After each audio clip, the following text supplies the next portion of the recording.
গাজায় ইসরায়েলি আগ্রাসনের বিরুদ্ধে বিএনপির র্যালি। নয়াপল্টনে কেন্দ্রীয় কার্যালয়ের সামনে জনতার ঢল। গণহত্যা বন্ধে মুসলিম বিশ্বকে সোচ্চার হবার আহ্বান। যুক্তরাষ্ট্রের নয়া শুল্ক নীতি স্থগিতে সুযোগ পেয়েছে বাংলাদেশ। ভারতের ট্রান্সশিপমেন্ট সুবিধা বাতিলের প্রভাব সামলাতে উদ্যোগ নেয়ার ঘোষণা বাণিজ্য উপদেষ্টার। পূর্বাচলে প্লট বরাদ্দে দুর্নীতি মামলায় হাসিনা পুতুল সহ 18 জনের বিরুদ্ধে ওয়ারেন্ট। ওবায়দুল কাদের সহ 10 আসামির নাম ইন্টারপোলে পাঠাতে চিঠি ট্রাইব্যুনালে। শেষ হল 4 দিনের বিনিয়োগ সম্মেলন। 26 কোটি মার্কিন ডলারের 2টি বিনিয়োগ প্রস্তাব নিশ্চিত হয়েছে। দাবি বিডার আরও আছে পাইপলাইনে। এসএসসি ও সমমানের পরীক্ষা শুরু। পরীক্ষার্থীদের সংখ্যা কমেছে এবার। গুজব পরীক্ষার্থীদের উপর মানসিক চাপ তৈরি করে, মন্তব্য শিক্ষা উপদেষ্টা। দেখছিলেন ক্রাউন সিমেন্ট সংবাদ শিরোনাম। ফিলিস্তিনিদের উপর ইসরায়েলের বর্বরোচিত হত্যাকাণ্ডের প্রতিবাদের বিক্ষোভে র্যালি করেছে বিএনপি। র্যালি পূর্ব সংক্ষিপ্ত জামায়াতে বিএনপি নেতারা বলেন, ফিলিস্তিন নিয়ে মুসলিম বিশ্বের ভূমিকা প্রশ্নবিদ্ধ। অবিলম্বে গাজায় গণহত্যা বন্ধের দাবি জানিয়ে বিএনপি নেতারা বলেন, মুসলিম বিশ্ব ঐক্যবদ্ধ হতে পারলে ইসরায়েল ফিলিস্তিনে এত হত্যাযজ্ঞ চালাতে পারত না। আহমেদ সারোয়ারের রিপোর্ট। গাজায় চলছে ইসরায়েলের বর্বরোচিত হত্যাকাণ্ড। নারকীয় হত্যাকাণ্ড থেকে রেহাই পাচ্ছে না নারী ও শিশুরাও। ইসরায়েলের এমন বর্বরোচিত হত্যাকাণ্ডের প্রতিবাদে ফুঁসে উঠেছে গোটা বিশ্ব। প্রতিবাদে ফুঁসছে বাংলাদেশও। দেশের বড় রাজনৈতিক দল হিসেবে ইসরায়েলের নৃশংস হত্যাকাণ্ডের প্রতিবাদ এবং ফিলিস্তিনিদের প্রতি সংহতি জানাতেই বিএনপির এই র্যালি। বিকেল 4:30টার কিছু পরে নয়াপল্টনের কেন্দ্রীয় কার্যালয় থেকে শুরু হলেও তার আগেই কানায় কানায় পণ্য হয়ে ওঠে নয়াপল্টন ও এর আশপাশের এলাকা। গাজা ও রাফায় নির্বিচারে নারী শিশুসহ ফিলিস্তিনের জনগণকে হত্যার প্রতিবাদ জানাতেই রাস্তায় নেমে আসে ছাত্রদল, যুবদল, স্বেচ্ছাসেবক দল, কৃষক দল ও মহিলা দল সহ ঢাকা মহানগরের বিভিন্ন প্রান্ত থেকে আসা বিএনপির নেতাকর্মীরা। নয়াপল্টন ও এর আশপাশের এলাকা পরিণত হয় জনসমুদ্রে। নয়াপল্টন ছাড়িয়ে জনস্রোত ছড়িয়ে পড়ে নাইটেঙ্গেল ও ফকিরাপুলের এলাকায়। এ সময় ফিলিস্তিনের পতাকা হাতে নানা প্রতিবাদী স্লোগান দেন তারা। অবিলম্বে ফিলিস্তিনে ইসরায়েলের নৃশংস হত্যাযজ্ঞ বন্ধের দাবি জানান নেতাকর্মীরা। সংহতি র্যালিটি নাইটেঙ্গেল মোড়, শান্তিনগর, মালিবাগ ও মগবাজার, বাংলা মোটর হয়ে কারওয়ান বাজারে সার্ক ফোয়ারের সামনে গিয়ে শেষ হয়। র্যালি পূর্ব সংক্ষিপ্ত জমায়েতে গাজায় নির্বিচারে হত্যাকাণ্ড বন্ধে উপসাগরীয় অঞ্চলসহ বিশ্ব সম্প্রদায়কে এগিয়ে আসার আহ্বান জানিয়ে বিএনপি নেতারা বলেন, শহীদ যে এই প্রথম বাংলাদেশের স্বাধীনতা দিবসে ইয়াসির আরাফাতকে এনে ফিলিস্তিনের জনগণের প্রতি সংহতি জানিয়েছিলেন। আজকে ফিলিস্তিনিকে নিধন করার চক্রান্ত হচ্ছে কিংবা করছে, এটা আমরা ভাবতে পারি এক কথায়। আসলে বিষয়টা কিন্তু তা নয়।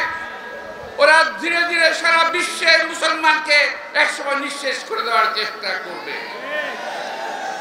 মুসলিম বিশ্বের যে সকল মোড়ল দেশ নিজেদের রাজত্ব বাঁচানোর জন্য, নিজেরা বেঁচে থাকার জন্য আজকে নেতৃত্ব দিচ্ছে না, তাদের প্রতি আল্লাহর অভিশাপ নেমে পড়বে। সারা বিশ্বের মুসলমানদের যেখানে অত্যাচার হবে, ইনশাআল্লাহ আমরা তার বিরুদ্ধে প্রতিবাদ করব। অনেক সাংবাদিক, লেখক, বুদ্ধিজীবী তিরস্কার করে নেন যে আমার কোনো মুরাদ নাই। এখন জানার পরে দেখে না মুরাদ আছে, আর মুরাদ আছে বলে বুঝছে যে এইবার তো জিয়ার দল ক্ষমতায় করবো, মানে এইটারে ঠেকাইবো না ফিলিস্তিনিদের পক্ষে থাকবে। সুতরাং এইটা ঠেকানোর জন্য সবাই ব্যস্ত, ফিলিস্তিনির ব্যাপারে কেউ ব্যস্ত না। বিএনপি নেতারা বলেন, গাজায় নির্বিচারে নারী শিশুদের উপর ধ্বংসযজ্ঞ চলছে। ইসরায়েল মানবাধিকারের সকল সীমা লঙ্ঘন করছে, কিন্তু বিশ্ববিবেক নীরব। বাংলাদেশের পাসপোর্ট থেকে ইসরায়েলে যাওয়া বন্ধ করার যে নিষেধাজ্ঞা ছিল সেটা তুলে দিয়ে আওয়ামী লীগ ইসরায়েলকে পরোক্ষভাবে স্বীকৃতি দিয়েছিল। আড়ি পাতার যন্ত্র কিনে এদেশের রাজনৈতিক কর্মী সহ সামাজিক কর্মী, মানবাধিকার কর্মীদের তারা যে নির্যাতন নিপীড়নের সূচনা করেছে, তার সাথে ইসরায়েল জড়িত, ইসরায়েলের সাথে আওয়ামী লীগ জড়িত। বয়কট হলো, আমি সেটা ব্যবহার করব না। এমনকি কেউ যদি আমাকে উপহার হিসাবেও দেয়, আমি সেটা গ্রহণ করব না। কিন্তু আমরা দেখেছি আমাদের দেশেও কিছু কিছু জায়গায় ইসরায়েলি প্রতিষ্ঠান বলে কিছু কিছু জায়গা আক্রমণ করা হচ্ছে, সেখান থেকে কিছু জিনিস লুটপাট করা হচ্ছে। আমরা যেটা বর্জন করতে চাই সেটা কেড়ে নেওয়ার চেষ্টাও কিন্তু অপরাধ।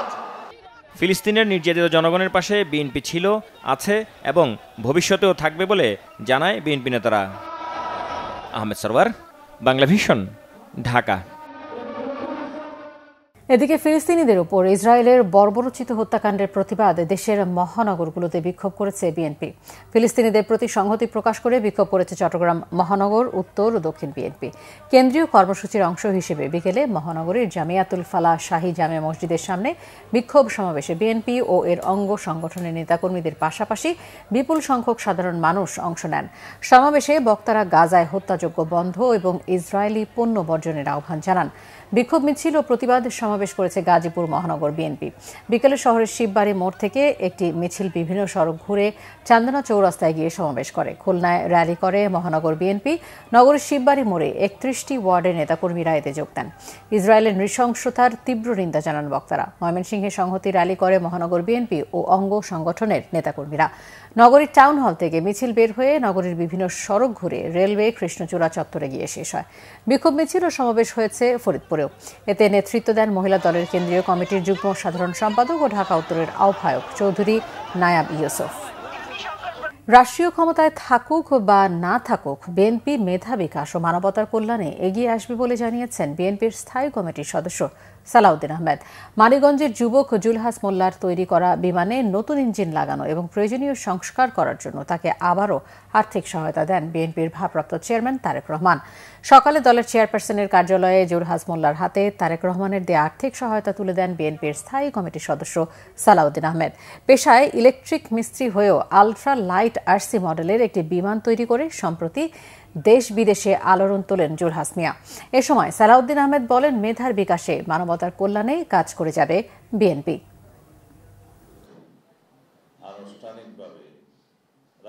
বিএনপির ব্যানারে সমগ্র দেশে মানবিক সাহায্য, পড়াশোনার জন্য মেধাবীদের সাহায্য, যারা অর্থাভাবে উচ্চশিক্ষা করতে পারছেন না তাদের দায়িত্বভার সহ অনেক অসহায় পরিবারের যারা বিভিন্নভাবে দুর্ঘটনার শিকার হয়ে মানবতার জীবনযাপন করছে, সেরকম অনেক পরিবারের দায়িত্ব নিয়েছে। আমাদের এই পদক্ষেপটি, ওনার এই পদক্ষেপটি সারা বাংলাদেশের মানুষের কাছে একটি বার্তা পৌঁছে দেয় যে বিএনপি রাষ্ট্রীয় ক্ষমতায় থাকুক বা না থাকুক। বাণিজ্য উপদেষ্টা শেখ বশিরউদ্দিন বলেছেন, যুক্তরাষ্ট্র বাড়তি শুল্ক 3 মাস স্থগিত করায় তা তাৎক্ষণিক সুরক্ষা দেবে। আর হঠাৎ করে ট্রান্সশিপমেন্ট বাতিল করেছে ভারত, তবে এতে সমস্যা হবে না। নিজস্ব ব্যবস্থাপনায় সংকট কাটাতে চেষ্টা করা হবে। সচিবালয়ে সাংবাদিকদের বাণিজ্য উপদেষ্টা বলেন, যুক্তরাষ্ট্র বাড়তি শুল্ক 3 মাস স্থগিত করায় তা তাৎক্ষণিক সুরক্ষা দেবে। আলোচনার সময় আরও পাওয়া যাচ্ছে। সাময়িক স্থগিতাদেশ দিয়েছে, তাই নিজেদের সক্ষমতা বৃদ্ধি, বাণিজ্যিক ঘাটতি কমানোর নানা পদক্ষেপ নিতে পারবে সরকার। ভারতের ভিতর দিয়ে প্রতিবেশী ভুটান, নেপাল ও মিয়ানমার পণ্য পরিবহনের ট্রান্সশিপমেন্ট হঠাৎ করে বাতিল করায় সমস্যা হবে না বলে মনে করেন বাণিজ্য উপদেষ্টা। বলেন, নিজ ব্যবস্থাপনায় সংকট কাটাতে চেষ্টা করবে বাংলাদেশ, বাড়ানো হবে বাণিজ্যিক সক্ষমতা।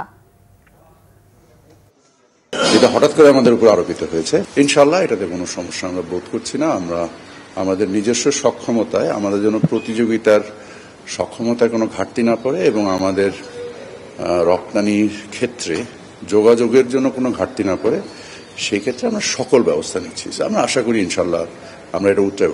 আমাদের মোরলেস অ্যাবাউট 40 থেকে 50 হাজার টন মতো মেটেরিয়াল বাই রোডে এখান থেকে ভারতের বিভিন্ন পোর্ট, বিশেষত দিল্লি, কলকাতা এবং ব্যাঙ্গালোর, কিছু এই পোর্টের মাধ্যমে আমাদের রপ্তানি হতো।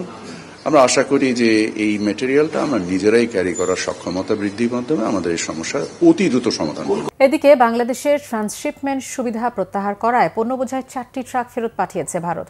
বুধবার সন্ধ্যায় বেনাপোল বন্দর থেকে গার্মেন্টস পণ্য বোঝাই ট্রাকগুলো ফেরত নিয়ে যান রপ্তানিকারী প্রতিষ্ঠান। এই সুবিধা বন্ধ করায় অনিশ্চয়তায় পড়েছে ভুটান, নেপাল ও মিয়ানমারে পণ্য রপ্তানি। বেনাপোল স্থলবন্দরের উপপরিচালক সজীব নাজির জানান, ট্রানজিট সুবিধা বাতিল করায় পেট্রাপোল কাস্টমস থার্ড কান্ট্রির পণ্যে কার্পা শিশু করেনি। এতে ওইসব পণ্যবাহী ট্রাককে ভারত প্রবেশের অনুমতি দিচ্ছে না। তবে ভারতের অভ্যন্তরে রপ্তানির উদ্দেশ্যে যাওয়া অন্যান্য রপ্তানি পণ্যের বাণিজ্য স্বাভাবিক রয়েছে বলে জানান তিনি। আন্তর্জাতিক সম্পর্ক বিশ্লেষক ডক্টর লাইলুফার ইয়াসমিন মনে করেন, বাংলাদেশের বাণিজ্য স্থলপথে বন্ধ করতেই ভারত ট্রান্সশিপমেন্ট প্রত্যাহার করেছে। নৌপথে যাতে এমন কিছু না হয় সেজন্য বাংলাদেশকে এখনই সতর্ক হওয়ার পরামর্শ দিয়েছেন তিনি। এদিকে ট্রান্সশিপমেন্ট সুবিধা ভারত প্রত্যাহারের ফলে মালদ্বীপের সাথে বাণিজ্যে কোনো সমস্যা হবে না বলে জানিয়েছেন দেশটির রাষ্ট্রদূত শাওনিন রশিদ। রিপোর্ট করছেন ইমরুল কায়েস। শেখ হাসিনা পালিয়ে ভারতে আশ্রয় নেওয়ার পর থেকেই বাংলাদেশ ভারত সম্পর্ক ব্যাপকভাবে নেতিবাচক হতে শুরু করে। সম্পর্ক স্বাভাবিক করতে থাইল্যান্ডে বিমস্টেক সম্মেলনের সাইড লাইনে বৈঠক করেন প্রধান উপদেষ্টা ডক্টর মোহাম্মদ ইউনূস ও ভারতের প্রধানমন্ত্রী নরেন্দ্র মোদী। এর মধ্য দিয়ে দুদেশের শীতল সম্পর্কে বরফ গলতে শুরু করবে বলে প্রত্যাশা ছিল বিশ্লেষকদের। তবে বুধবার হঠাৎ করেই বাংলাদেশের ট্রান্সশিপমেন্ট সুবিধা প্রত্যাহার করে ভারত। এতে দুদেশের সম্পর্ক আবার উল্টো পথে যাত্রা শুরু করবে বলে আশঙ্কা আন্তর্জাতিক সম্পর্ক বিশ্লেষক লাইলুফার ইয়াসমিনের। ল্যান্ড ব্লকেট ক্রিয়েট করেছে ভারত, এবং আমাদের যেতে পারস্পরিক টিকে থাকতে হলে একে অপরকে সহযোগিতার মধ্যে দিয়ে যেতে হবে। ভারত কিন্তু এই নীতিটি সম্পূর্ণভাবে পাশ কাটিয়ে গেছে। মেরিটাইম অ্যাক্সেসটা যাতে আমাদের বন্ধ না হয় সেটাও কিন্তু আমাদের চিন্তা করতে হবে, কারণ এই মেসেজটা মানে এই কাজটার মাধ্যমে ভারত যে মেসেজটা দিচ্ছে যে তারা পূর্ববর্তী সরকারকে যেভাবে করে সাপোর্ট দিচ্ছে, তারা বর্তমান অ্যাসপিরেশন বাংলাদেশের জনগণ বাংলাদেশের বিষয়ে সিদ্ধান্ত নেবে, সেই বিষয়টা তারা পাশ কাটিয়ে যাচ্ছে। ভারতের এমন সিদ্ধান্তে আঞ্চলিক সম্পর্কে তেমন বড় কোনো প্রভাব পড়বে না বলে মনে করেন ঢাকায় নিযুক্ত মালদ্বীপের হাইকমিশনার শাওনিন রশিদ। এটা দ্বিপক্ষীয় বিষয়, এ নিয়ে আমার কোনো মন্তব্য নেই। এই সিদ্ধান্তের ফলে মালদ্বীপের বাণিজ্যে কোনো প্রভাব পড়বে না, কারণ মালদ্বীপ শ্রীলঙ্কা দিয়ে বাংলাদেশে বাণিজ্য করে। এই ছোট ঘটনায় আঞ্চলিক স্থিতিশীলতায় বড় প্রভাব পড়বে না। বাংলাদেশের সাথে মালদ্বীপের বাণিজ্য স্বাভাবিক থাকবে বলে জানান তিনি। ইমরুল কায়েস, বাংলা ভিশন, ঢাকা। রাজুকের পূর্বাচল নতুন শহর প্রকল্পে প্লট বরাদ্দে দুর্নীতির অভিযোগে সাবেক প্রধানমন্ত্রী শেখ হাসিনা ও তার মেয়ে সাইমা ওয়াজেদ পুতুল সহ 18 জনের বিরুদ্ধে গ্রেফতারি পরোয়ানা জারি করেছে আদালত। বৃহস্পতিবার সিনিয়র বিশেষ জজ জাকির হোসেন গালিব এই আদেশ দেন। দুদকের অভিযোগ, ক্ষমতার অপব্যবহার করে নীতি বহির্ভূতভাবে পূর্বাচলে 10 কাঠার প্লট নেন পুতুল। বিস্তারিত জানাচ্ছেন জিয়া খান। 5 আগস্ট শেখ হাসিনা ক্ষমতাচ্যুত হওয়ার পর তার পরিবারের বিরুদ্ধে একে একে আসতে থাকে বিদেশে কোটি কোটি টাকা পাচার ও দুর্নীতির নানা অভিযোগ। এবার রাজুকের 10 কাঠা প্লট বরাদ্দে দুর্নীতির মামলায় পলাতক শেখ হাসিনা ও তার মেয়ে সাইমা ওয়াজেদ পুতুল সহ 18 জনের বিরুদ্ধে গ্রেফতারি পরোয়ানা জারি করেছে আদালত, যেখানে 1 নম্বর আসামি সাইমা ওয়াজেদ পুতুল। বৃহস্পতিবার রাজুকের করা দুর্নীতির মামলায় 18 জনের বিরুদ্ধে চার্জশিট গ্রহণ করে গ্রেপ্তারি পরোয়ানার মাধ্যমে মামলার বিচার কাজ শুরুর নির্দেশ দেন মহানগর দায়রা জজ জাকির হোসেন গালিব। মামলায় বলা হয়, ধানমন্ডিতে তার পরিবারের নামে রাজুকের বরাদ্দ করা আবাসন থাকলেও তা গোপন রেখে ক্ষমতার অপব্যবহার করে পূর্বাচল নতুন শহর প্রকল্পের প্লট বরাদ্দ নেয় সাইমা ওয়াজেদ পুতুল। পূর্বাচলে যে ডিপ্লোম্যাটিক জোনে যে তারা যে জায়গা প্লট বরাদ্দ নিয়েছিলেন রাজুকের বিধি বহির্ভূতভাবে, সেই মামলার চার্জশিট আজকে গ্রহণ করা হয়েছে বিজ্ঞ সিনিয়র স্পেশাল জজ আদালত কর্তৃক, এবং তিনি যেহেতু কোনো আসামি এখানে আজকে সারেন্ডার করেননি, প্রত্যেকের বিরুদ্ধে ওয়ারেন্ট জারি করা হয়েছে। আগামী 4-5-2025 তারিখে তাদের এই ওয়ারেন্ট তামিল হওয়ার রিপোর্ট আসার জন্য তারিখ দিয়েছে। অভিযোগে আরও বলা হয়, রাজুক ও গণপূর্ত মন্ত্রণালয়ের কর্মকর্তারা আবেদন ছাড়াই প্লট বরাদ্দ দিয়ে দেন। যে অ্যাপ্লিকেশন করতে হয় সেই প্রেসক্রাইব ফর্মে তারা অ্যাপ্লিকেশন করেননি, ইভেন তিনি নিজে আবেদন করেননি। শুধুমাত্র তার সাইমা ওয়াজেদের মা প্রাক্তন প্রধানমন্ত্রী, তিনি তার পদ পদবি ব্যবহার করে এবং তার পদ পদবি ব্যবহার করে রাজুকের যে সমস্ত কর্মকর্তারা ছিল তাদেরকে প্রভাবিত করে, এবং তারাও প্রতারণামূলকভাবেই তাকে সহায়তা করে সম্পৃক্ত হয়েছেন এই মামলায়। মামলার অন্য আসামিরা হলো গৃহায়ন ও গণপূর্ত মন্ত্রণালয়ের প্রশাসনিক কর্মকর্তা সাইফুল ইসলাম সরকার, সিনিয়র সচিব পূরবী গোলদার, সাবেক প্রধানমন্ত্রীর একান্ত সচিব মোহাম্মদ সালাউদ্দিন ও সাবেক গৃহায়ন ও গণপূর্ত প্রতিমন্ত্রী শরীফ আহমেদ সহ 16 জন, যারা সবাই পলাতক। জিয়া খান, বাংলা ভিশন, ঢাকা। আওয়ামী লীগের সাধারণ সম্পাদক ওবায়দুল কাদের সহ জুলাই গণহত্যায় জড়িত 10 আসামির বিরুদ্ধে ইন্টারপোলের রেড নোটিশ জারির পদক্ষেপ নিতে সংশ্লিষ্টদের নির্দেশ দিয়েছে আন্তর্জাতিক অপরাধ ট্রাইব্যুনাল। এর আগে দলটির সভাপতি ও পতিত আওয়ামী সরকার প্রধান শেখ হাসিনার বিরুদ্ধেও রেড নোটিশ জারির কথা বলেছিল ট্রাইব্যুনাল। সেটি এখন প্রক্রিয়াধীন আছে বলে জানিয়েছেন চিফ প্রসিকিউটর তাজুল ইসলাম। নাবিল জাহাঙ্গীরের রিপোর্ট। আন্তর্জাতিক অপরাধ ট্রাইব্যুনালের কার্যক্রম সহ বিভিন্ন বিষয় নিয়ে বৃহস্পতিবার সাংবাদিকদের সাথে মতবিনিময় করে চিফ প্রসিকিউটরের কার্যালয়। এ সময় চিফ প্রসিকিউটর তাজুল ইসলাম জানান, আসামিদের পালিয়ে যাওয়া ঠেকানো সহ ন্যায় বিচার নিশ্চিত করতে আন্তর্জাতিক অপরাধ ট্রাইব্যুনাল আইনের বেশ কয়েকটি ধারা দ্রুত সংশোধন করা হবে। তিনি বলেন, জুলাই অভ্যুত্থানে সংগঠিত হত্যাকাণ্ডের মাস্টারমাইন্ড, নির্দেশদাতা এবং সরাসরি বর্বরতায় জড়িতদের বিচারকে গুরুত্ব দিচ্ছে ট্রাইব্যুনাল। গ্রাউন্ড লেভেলের পুলিশ কনস্টেবল যারা বাধ্য হয়েছে, কিছু করার ছিল না, করেছে, এই লেভেল পর্যন্ত আমরা বিচারের জন্য যেতে চাই না। টপ কমান্ডার্স, রাষ্ট্রের যাদের কারণে রাষ্ট্রটা এমন হয়েছে তাদের বিচারটা আমরা করতে চাই। সাথে সাথে যারা গ্রাউন্ডের ডাইরেক্ট অ্যাট্রোসিটিতে আইডেন্টিফাইড হয়েছে। এদিন গণহত্যায় জড়িত আওয়ামী সরকারের মন্ত্রী, প্রতিমন্ত্রী ও উপদেষ্টা সহ 10 জনের বিরুদ্ধে ইন্টারপোলের মাধ্যমে রেড নোটিশ জারির জন্য স্বরাষ্ট্র মন্ত্রণালয়ে চিঠি পাঠিয়েছে আন্তর্জাতিক অপরাধ ট্রাইব্যুনাল।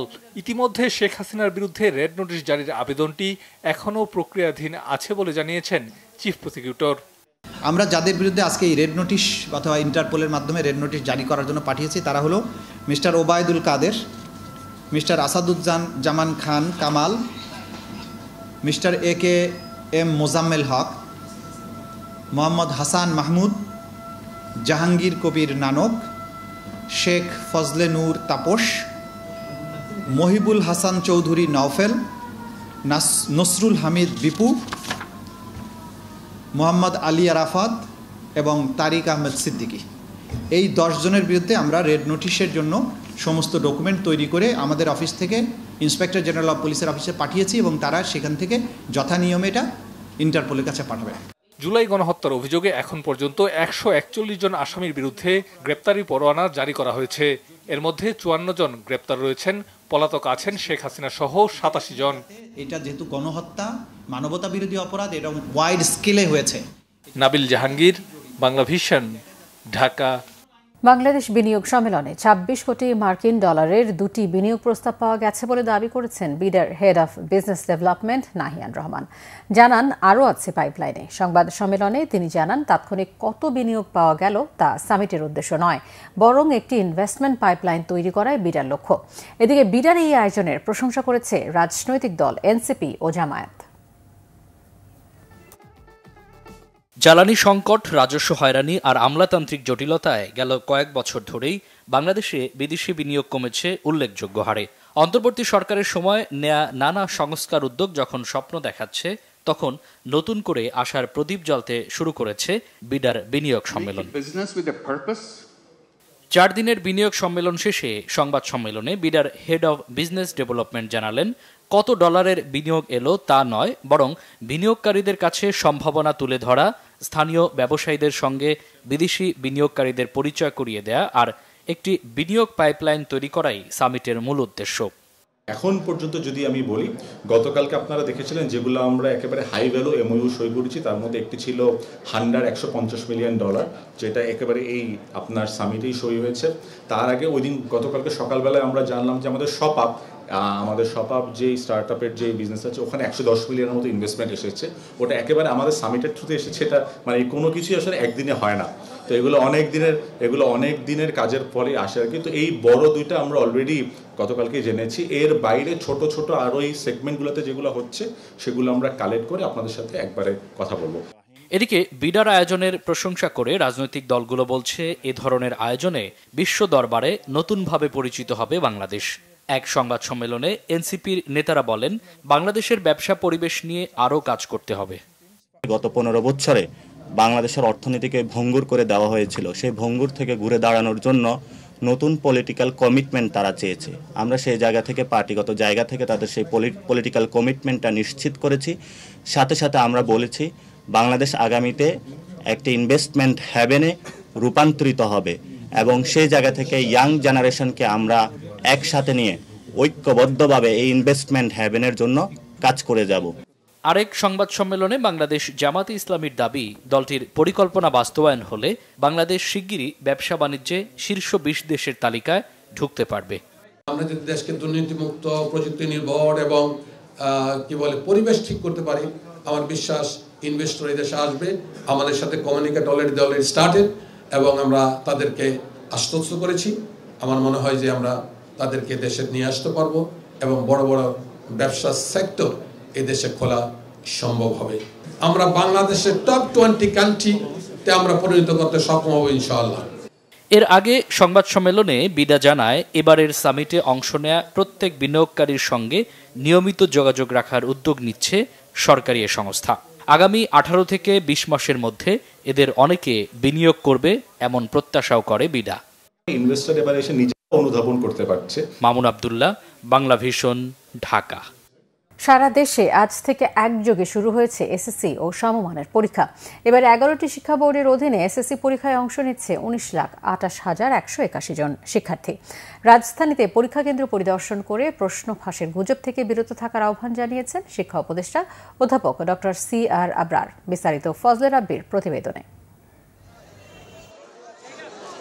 এবার সারা দেশে এসএসসি ও সমমানের পরীক্ষায় 3,715টি কেন্দ্রে মোট 19,28,181 জন শিক্ষার্থী অংশ নিচ্ছেন।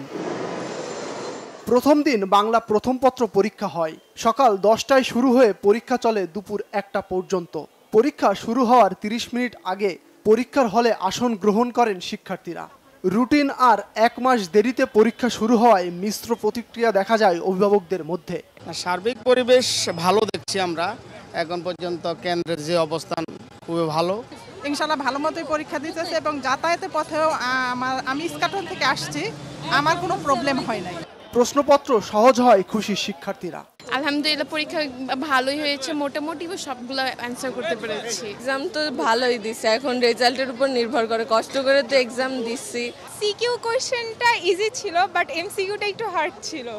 এর আগে সকালে মতিঝিল সরকারি বালক উচ্চ বিদ্যালয় পরীক্ষা কেন্দ্র পরিদর্শন করেন শিক্ষা উপদেষ্টা অধ্যাপক ডক্টর CR আবরার। পরে গণমাধ্যমের মুখোমুখি হয়ে তিনি বলেন, প্রশ্নপত্র ফাঁস ও গুজব ঠেকাতে সামাজিক যোগাযোগ মাধ্যমে নজরদারি চলছে। যেই সমস্ত সূত্র থেকে প্রশ্নপত্র ফাঁস অতীতে হয়েছে বলে জানা গেছে, আমরা চেষ্টা করেছি সেই সূত্রগুলো প্লাগ করা, যে সেখান থেকে যেন না হতে পারে। তো আশা করি আমরা সাকসেসফুল হব এবং আজকের আগে আমরা এই ধরনের কোনো ঘটনা ঘটেনি এবং এক্ষেত্রে অবশ্যই একটা টপ প্রায়োরিটি এরিয়া হিসেবে আমরা এটাকে দেখেছি এবং কার্যকর একটা প্রয়োজনীয় ব্যবস্থা আমরা গ্রহণ করি। আগামী 13 মে লিখিত পরীক্ষা শেষ হবে। ব্যবহারিক পরীক্ষা হবে 15 থেকে 22 মে পর্যন্ত। ফজলে রাব্বি, বাংলা ভিশন, ঢাকা। স্বরাষ্ট্র উপদেষ্টা মোহাম্মদ জাহাঙ্গীর আলম চৌধুরী বলেছেন, 5 আগস্টে লুট হওয়া সব অস্ত্র এখনো উদ্ধার হয়নি। অস্ত্র উদ্ধারের চেষ্টা করছে সরকার। সকালে সিলেট মেট্রোপলিটন পুলিশের এয়ারপোর্ট থানা পরিদর্শনে গিয়ে সাংবাদিকদের প্রশ্নের জবাবে তিনি এসব কথা বলেন। স্বরাষ্ট্র উপদেষ্টা বলেন, মব জাস্টিস পুলিশ ভয় পায় না, তবে কেউ আইন নিজের হাতে তুলে নিতে চাইলে অ্যাকশনে যাবে আইন শৃঙ্খলা বাহিনী। এ সময় তার সম্মানে লাল গালিচা দেখে ক্ষোভ প্রকাশ করেন উপদেষ্টা। পরে সড়ক পথে সুনামগঞ্জের উদ্দেশ্যে রওনা দেন তিনি।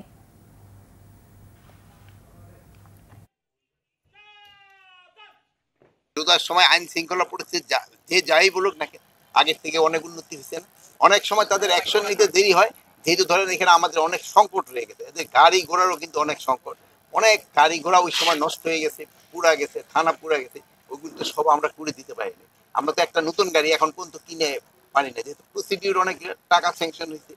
এটা যদি হয়, এটা তাদের এই ব্যবস্থা আরো উন্নত বিশ্ব এবং দেশে দক্ষ শ্রমিক প্রেরণে জোর দিয়েছে প্রবাসী কল্যাণ ও বৈদেশিক কর্মসংস্থান মন্ত্রণালয়, বলেছেন উপদেষ্টা ডক্টর আসিফ নজরুল। জাপানে দক্ষ জনশক্তি রপ্তানির লক্ষ্যে প্রবাসী কল্যাণ ও বৈদেশিক কর্মসংস্থান মন্ত্রণালয়ের সাথে সমঝোতা স্মারক করেছে জাপানের বেসরকারি প্রতিষ্ঠান অনোটেরা। User run Incorporated. বৃহস্পতিবার প্রবাসী কল্যাণ ও বৈদেশিক কর্মসংস্থান মন্ত্রণালয়ে আয়োজিত অনুষ্ঠানে উপদেষ্টা ডক্টর আসিফ নজরুল বলেন, এই সমঝোতা স্মারকের মাধ্যমে প্রবাসে দক্ষ কর্মীদের যাবার সুযোগ আরও সম্প্রসারিত হলো। এ সময় তিনি আরও জানান, এর মাধ্যমে প্রবাসে যেতে আগ্রহীরা বিনামূল্যে জাপানি ভাষা ও কারিগরি বিষয়ে প্রশিক্ষণের সুযোগ পাবে। এমনকি প্রতিষ্ঠানটি বিনা অভিবাসন ব্যয়ে জাপানে কর্মসংস্থানের ব্যবস্থা করবে। ইতোমধ্যে technical intern training program TITP এর আওতায় গত 7 বছরে 695 জন টেকনিক্যাল ইন্টার্ন জাপানে কর্মসংস্থানের সুযোগ পেয়েছে বলেও জানান আসিফ নজরুল। সনদ দেওয়ার ব্যবস্থা করবে এবং বিনা অভিবাসন ব্যয়ে জাপানে কর্মসংস্থানের সুযোগ দেওয়া হবে। এবং এখানে যে ট্রেনিংটা হবে সেটা শুধু কারিগরি ট্রেনিং না, জাপানি ভাষা ট্রেনিংও হবে। অলরেডি এই ধরনের প্রোগ্রামের মধ্যে দিয়ে বাংলাদেশের 695 জন টেকনিশিয়ান ইন্টার্ন জাপানে গমন করেছে। কিন্তু এখন যে MOUটা হলো, এই MOU হওয়ার কারণে জাপানে আমাদের দক্ষ কর্মীদের যাওয়ার সুযোগ আরও অনেক বেশি সম্প্রসারিত হবে। ঢাকায় নিযুক্ত মালদ্বীপের হাই কমিশনার শিউনিন রশিদ বলেছেন, বায়োমেট্রিকের কাজ শেষ হলেই মালদ্বীপে থাকা বাংলাদেশি শ্রমিকদের অধিকার ও সমস্যা সমাধানে কাজ করবে মালয় সরকার। বায়োমেট্রিকের পর বাংলাদেশি অভিবাসী শ্রমিকদের প্রকৃত সংখ্যা জানা যাবে বলে জানান তিনি। তবে মালদ্বীপে বৈধ অবৈধ মিলে প্রায় 1 লাখ বাংলাদেশি আছে বলে জানান হাই কমিশনার। জানান, বাংলাদেশি সহ সকল অভিবাসী শ্রমিককে বৈধতার আওতায় আনতেই দেশটির সরকার বায়োমেট্রিক প্রকল্প হাতে নিয়েছে। আঞ্চলিক শান্তি বজায় রাখতে সার্ককে পুনরুজ্জীবিত করার কথা বলেন তিনি। ব্যবসা বাণিজ্য বাড়াতে মালদ্বীপের সাথে বাংলাদেশের সরাসরি নৌ যোগাযোগ বাড়ানোর পরামর্শ দেন বক্তারা। এছাড়া পর্যটন, কৃষি ও মৎস্য আহরণ খাতে সহযোগিতা বাড়ানোর কথাও বলেন তারা। রাজধানীর BIISS অডিটোরিয়ামে আয়োজিত সেমিনারে এসব কথা বলেন বক্তারা। জাতীয় রাজস্ব বোর্ডের চেয়ারম্যান মোহাম্মদ আব্দুর রহমান খান বলেছেন, বড় নয়, এবারের বাজেট হবে বাস্তবায়নযোগ্য। দুপুরে চট্টগ্রামের আগ্রাবাদ ওয়ার্ল্ড ট্রেড সেন্টারের সম্মেলন কক্ষে প্রাক বাজেট আলোচনায় তিনি কথা বলেন। জানান, 15,30,000 ব্যক্তি ও প্রতিষ্ঠান অনলাইনে রিটার্ন জমা দিয়েছেন। রিটার্ন জমা দেওয়া সহজ হওয়ায় মানুষের আগ্রহ বাড়ছে। তিনি আরও বলেন, বন্ডে অনিয়ম থাকায় কড়া নজরদারি করছে সরকার। অনুষ্ঠানে চট্টগ্রাম চেম্বারের পক্ষ থেকে NBRকে আয়কর বিষয়ে 19টি, ভ্যাটের ওপর 40টি ও শুল্ক সংক্রান্ত 55টি প্রস্তাব দেওয়া হয়।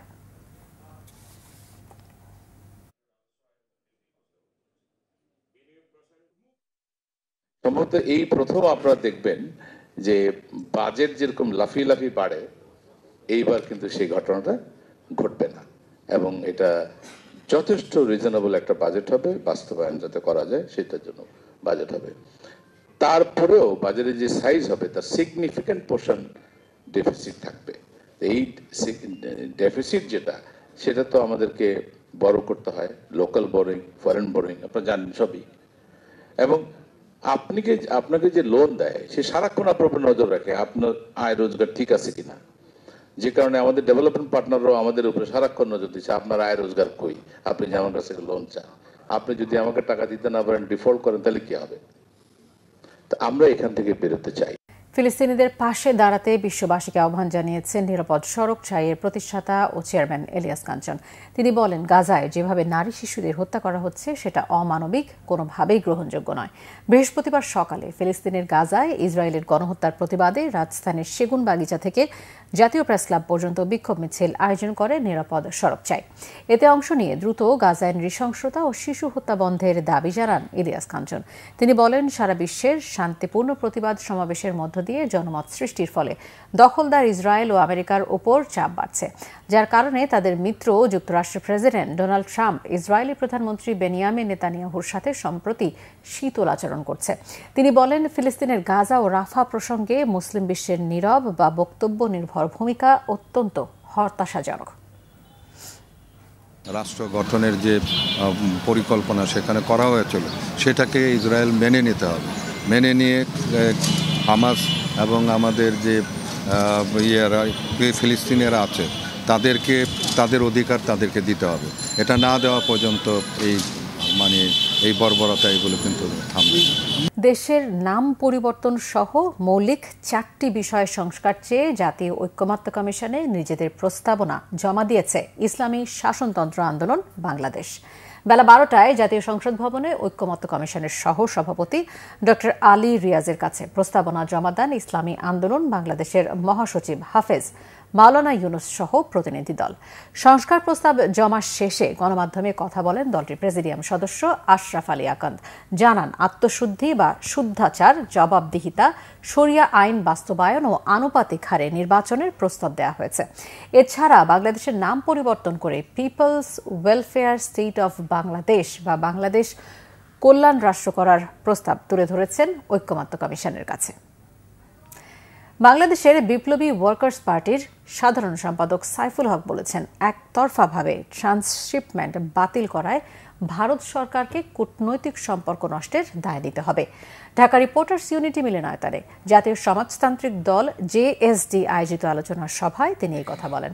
সাইফুল হক বলেন, বাংলাদেশ অস্থির হলেও ভারতও কিন্তু নিরাপদ থাকবে না। ভারত সরকারকে বাংলাদেশের সাথে সম্পর্ক নষ্ট করার আগে এসব বিষয় ভাবতে হবে বলেও মন্তব্য করেন তিনি। আলোচনা সভায় গণসংহতি আন্দোলনের প্রধান সমন্বয়কারী জুনায়েদ সাকি বলেছেন, বাংলাদেশের সাথে ভারত পায়ে পা দিয়ে বিরোধ করছে। কোনো দলের সাথে নয়, বাংলাদেশের জনগণের সাথে সম্পর্ক রাখতে ভারত সরকারের প্রতি আহ্বান জানান তিনি। আলোচনা সভায় এবি পার্টির সভাপতি মুজিবুর রহমান মঞ্জুর সহ জেএসডি নেতারাও বক্তব্য রাখেন। ট্রান্সশিপমেন্ট বাংলাদেশের যেটুকু সুযোগ ছিল সেটাকে একতরফা বাতিল করার মধ্য দিয়ে ভারত জানিয়ে দিয়েছে বাংলাদেশের ব্যাপারে ভারতের সাউথ ব্লক, ভারতের নীতি নির্ধারকরা, নরেন্দ্র মোদী সরকার এখনও বাংলাদেশ বিরোধী, বাংলাদেশ বিদ্বেষী মনোভাব এখনও তারা পরিবর্তন করেনি। আপনাদের হাতে যদি 10টা কার্ড থাকে, আমাদের হাতেও 2-4টা কার্ড আছে। সুতরাং একলাভ যা খুশি করতে পারবেন। সুতরাং বাংলাদেশের নিরাপত্তা যদি বিঘ্নিত হয়, ভারতের নিরাপত্তা পুরোপুরি বহাল থাকবে, এভাবে বিবেচনা না করাটা ভালো। সংবাদ শেষ করব ক্রাউন সিমেন্ট শিরোনামগুলো আরও একবার জানিয়ে। গাজায় ইসরায়েলি আগ্রাসনের বিরুদ্ধে বিএনপির র্যালি, নয়াপল্টনে কেন্দ্রীয় কার্যালয়ের সামনে জনতার ঢল, গণহত্যা বন্ধে মুসলিম বিশ্বকে সোচ্চার হবার আহ্বান। যুক্তরাষ্ট্রের নয়া শুল্ক নীতি স্থগিতের সুযোগ পেয়েছে বাংলাদেশ, ভারতের ট্রান্সশিপমেন্ট সুবিধা বাতিলের প্রভাব সামলাতে উদ্যোগ নেয়ার ঘোষণা বাণিজ্য উপদেষ্টার। পূর্বাচলে প্লট বরাদ্দে দুর্নীতি মামলায় হাসিনা পুতুল সহ 18 জনের বিরুদ্ধে ওয়ারেন্ট, ওবায়দুল কাদের সহ 10 আসামির নাম ইন্টারপোলে পাঠাতে চিঠি ট্রাইব্যুনালের। শেষ হল 4 দিনের বিনিয়োগ সম্মেলন, 26 কোটি মার্কিন ডলারের 2টি বিনিয়োগ প্রস্তাব নিশ্চিত হয়েছে, দাবি বিডার আরও আছে পাইপলাইনে। এসএসসি ও সমমানের পরীক্ষা শুরু, পরীক্ষার্থীদের সংখ্যা কমেছে এবার, গুজব পরীক্ষার্থীদের উপর মানসিক চাপ তৈরি করে, মন্তব্য শিক্ষা উপদেষ্টার। এই ছিল এখনকার মতো। পরের সংবাদ রাত 10:30টায়, এর আগে 9টায় রয়েছে নিউজ 20। দেখার আমন্ত্রণ রইল। এছাড়া বাংলাভিশন সংবাদ ও সংবাদ সংশ্লিষ্ট অনুষ্ঠান দেখতে ভিজিট করুন www.bbnews24.com ও facebook.com/banglavishnnews এবং সাবস্ক্রাইব করুন youtube.com/banglavishnnews। ধন্যবাদ সবাইকে।